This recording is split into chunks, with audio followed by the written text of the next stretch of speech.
So let's talk about Yeshua, a Jewish man who lived 2,000 years ago and who ended up being known around the world as Jesus Christ.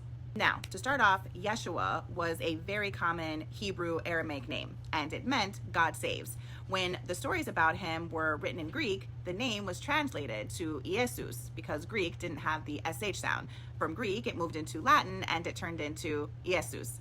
Then centuries later, English gave us the letter J, and so now we say Jesus. I've come across numerous people who believe that Christ is his last name, and it is not. It is a title, and it actually comes from the Greek Christos, which meant anointed one, and it's actually the translation of a Hebrew word for Messiah. But I mean, these are just simple language changes, right? But let's look at what those small shifts set in motion, because a local Jewish teacher with a radical message of love and justice became a figure that the Roman Empire could package and spread globally. Think about this for a second. Every single generation gives us powerful voices, people with vision and charisma who are able to draw crowds. Some start movements and some build their own communities. Some also get labeled as cult leaders, and most of the time society at large dismisses them as dangerous or delusional. But they still have the power to draw some people in. Now I want you to picture Yeshua in his own time, a man with ideas and opinions and a magnetic presence. Stories say he healed and taught and challenged power.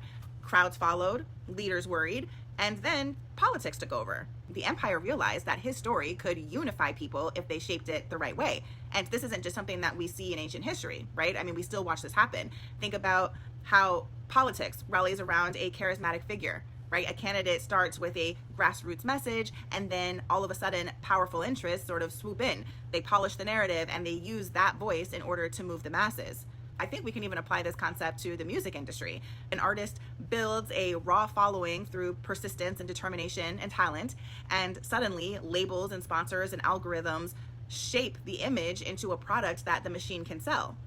The talent is real, the message is real, but power decides how far it travels and what it becomes. So in the case of Yeshua, the man becomes the myth and the teacher becomes the savior.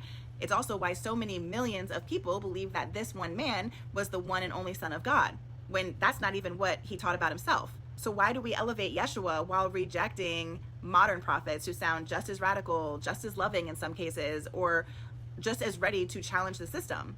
It isn't because he was the only one with a message of love. It's because his story got the backing of empire. Rome had the power to preserve his words. They spread the narrative for their benefit and literally enforced the belief. And the irony is that even in the earliest texts, Yeshua kept saying, "Don't exalt me." Focus on the message, which was love, compassion, justice, and the kingdom within you. He points people back to their own divine spark, not to worshiping his. So the question isn't just who was Jesus, it's why do we believe this one man became the Christ while others were cast aside? And I'm sorry to say, but the answer isn't hidden in heaven. It's written in politics and power and just the human need to crown a savior. So when you hear the name Jesus Christ, remember, it started with Yeshua, a real man with a message, like so many others who came before and after him. The name changed, the empire amplified it, and the myth grew until we forgot about the human beneath the halo. History crowned a man who kept saying, "Don't crown me, live the truth yourself," and the exact opposite happened.